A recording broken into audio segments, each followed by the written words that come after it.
the skill AI cannot replace and why they matter more now. Hi, I'm Preeti Mishra, your career and hiring strategist. आज हम part 2 पे बात करेंगे What are the skills that जो AI replace नहीं कर सकता है. अब AI, सबको ये बात पता है कि AI can do technical work faster than human. तो अगर AI वो टेक्निकल काम बहुत फास्टर करता है तो व्हाट मेक्स अस वैल्यूएबल, हम एज ए ह्यूमन है, हमें क्या वैल्यूएबल बनाता है, क्योंकि टेक्निकल काम तो या जो भी ऐसा काम है जो टेक्नोलॉजी के थ्रू हो सकता है वो तो AI बहुत फास्ट कर सकती है. So let's talk about the skills जो अब आने वाले टाइम में जिनकी वैल्यू और जिनकी डिमांड ज्यादा होगी. वी कैन वर्क ऑन दो स्किल्स सो दैट हमारा करियर में, हमारे प्रोफेशनल लाइफ में AI आने से डिसएडवांटेज नहीं होगा, रेदर देन दैट एक एडवांटेज होगा. वो हमारी लाइफ में वैल्यू ऐड करेगा. Number 1 skill we can talk about problem solving. ये हमेशा से बहुत वैल्यूएबल स्किल रहा है, लेकिन बहुत ज्यादा लोगों का सॉल्यूशन ओरिएंटेड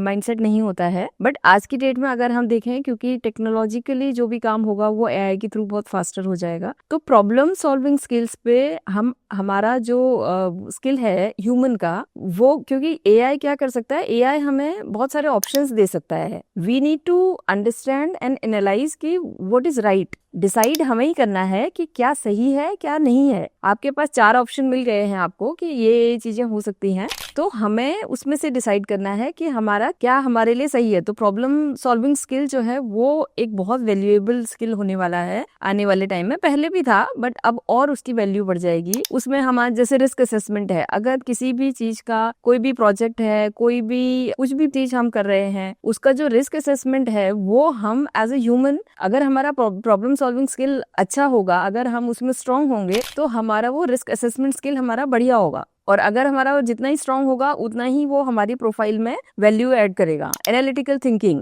ये अगेन प्रॉब्लम सॉल्विंग के अंदर ही ये स्किल है. तो ये वाली जैसे एनालिटिकल थिंकिंग है, रिस्क असेसमेंट है, ये वाली जो स्किल है, इनकी हमारी बहुत डिमांड्स एंड बहुत वैल्यू बढ़ने वाली है, क्योंकि AI हमें बहुत सारे ऑप्शंस तो दे देगा, बट हमें चूज करना है that which is the best one. तो this is 1 skill. Now number 2 is communication. Communication is not English. एक तो ये बहुत बड़ा प्रॉब्लम है. जिनसे भी मैं बात करती हूँ या मिलते हैं हम लोग, तो सब लोगों को लगता है कि कम्युनिकेशन अच्छा का मतलब इंग्लिश अच्छी होनी चाहिए. It's not like that. Communication good मतलब clarity. Whichever language you are talking about, जो भी आप बात कर रहे हो, आपके बात में वो क्लैरिटी होनी चाहिए. That is the most important thing. आज की डेट में जितने भी लोगों से मैं भी मिलती हूँ, बात करती हूँ, मुझे ऐसा लगता है कि उनका कम्युनिकेशन में बहुत प्रॉब्लम है. वो कहना कुछ और चाहते हैं, कहते कुछ और हैं, उनका बॉडी लैंग्वेज कुछ और बोल रही होती है, तो वो क्लैरिटी नहीं होती है. तो ये वाला जो स्किल है इसकी, क्योंकि AI क्या करेगा, AI आपको बढ़िया मेल लिख के तो दे देंगे. आपने बोला कि मुझे ये चीजें चाहिए और उसके लिए मुझे एक मेल ड्राफ्ट करके दे दो,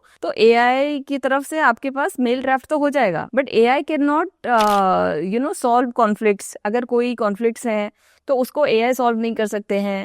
जो स्टेक होल्डर्स हैं उनको AI इन्फ्लुएंस नहीं कर सकते उनको. वहां पर ह्यूमन वैल्यू हमारी ऐड होगी बहुत ज्यादा. तो अगर हमारा क्लैरिटी है, हमें पता है कि हम क्या बोल रहे हैं, हम क्या कहना चाह रहे हैं, हमें ट्रस्ट बिल्ड करना है, हमें इन्फ्लुएंस करना है स्टेक होल्डर्स को, हमें कोई कॉन्फ्लिक्ट सॉल्व करना है, ये सारे हमारे कम्युनिकेशन के अंदर आएंगे. कम्युनिकेशन का मतलब है क्लैरिटी. अगर हमारी क्लैरिटी है कि हम क्या बोलना चाह रहे हैं, हम क्या कम्युनिकेट करना चाह रहे हैं, तो that is again a most and very valuable strength जो बहुत कम लोगों में है. तो we can work on this skill. Last but not the least, last तो नहीं है, अभी बहुत सारे पॉइंट्स हैं, बट हम एक वीडियो में एक लेवल पे ही हम कवर कर सकते हैं. तो and this is number 4 point is emotional intelligence. आज के ऑटोमेशन के वर्ल्ड में ह्यूमन कनेक्ट की, ह्यूमन ट्रस्ट की बहुत, इट्स वेरी प्रीमियम. हमें किसी से ट्रस्ट बिल्ड करना है, हमें नेटवर्किंग करनी है, तो ये हमारा टीम लीडरशिप है, रिलेशनशिप बिल्डिंग है, तो ये सारे चीजें हमारे लिए इमोशनल इंटेलिजेंस का होना एक बहुत इंपॉर्टेंट है. और AI हमें टेक्नोलॉजिकली बहुत सारा डेटा, बहुत सारी चीजें हमें दे देगा, लेकिन वो एक कनेक्शन नहीं बिल्ड कर सकता, वो नेटवर्किंग नहीं हो सकता. उसके लिए एक ह्यूमन टच चाहिए, एक ह्यूमन कनेक्ट चाहिए, जो बहुत प्रीमियम है, जो हमेशा पहले भी बहुत प्रीमियम रहा है, वो अभी भी बहुत प्रीमियम है. तो अगर हमारे अंदर ये वाली क्वालिटीज हैं तो फॉर श्योर AI से हम डरेंगे नहीं, हमें ऐसा लगेगा कि AI हमारे प्रोफेशन में वैल्यू ऐड कर रहा है और ऑब्वियसली हमारा काम बहुत फास्ट हो रहा है, क्योंकि पहले हमें ABCD टास्क भी करने थे और EFG टास्क भी करने थे। अब हमारा ABCD task taken care by AI, तो हमारा क्या होगा, हमारा स्पीड, ऑब्वियसली हमारा टाइम मैनेजमेंट बेटर हो जाएगा, हमारा स्पीड बेटर हो जाएगा, हमारी प्रोडक्टिविटी बेटर हो जाएगी। तो हम सिर्फ उन स्किल्स पे फोकस करेंगे जो बहुत वैल्यूएबल स्किल्स हैं, और बाकी जो हमारा काम है जो AI के थ्रू हो सकता है, तो अगर हम AI लर्न करेंगे तो वो हमारे लिए हेल्प होगा। तो AI के लिए हमें ऐसे नहीं सोचना है कि ये हमारे लिए एक डर है, एक फियर है। इसको हमें ऐसे देखना है कि ये हमारे लिए एक वैल्यूएबल पार्ट है जो जिसको हम सीखेंगे। अगर अपनी डे टू डे लाइफ में अगर हम उसको इन्वॉल्व करेंगे तो हमारी लाइफ उससे इजी होगी और बेटर होगी। तो यहाँ पर हम लोग इस तरीके का कंटेंट बनाते हैं। And if you like such content, please like, share and subscribe. Thank you.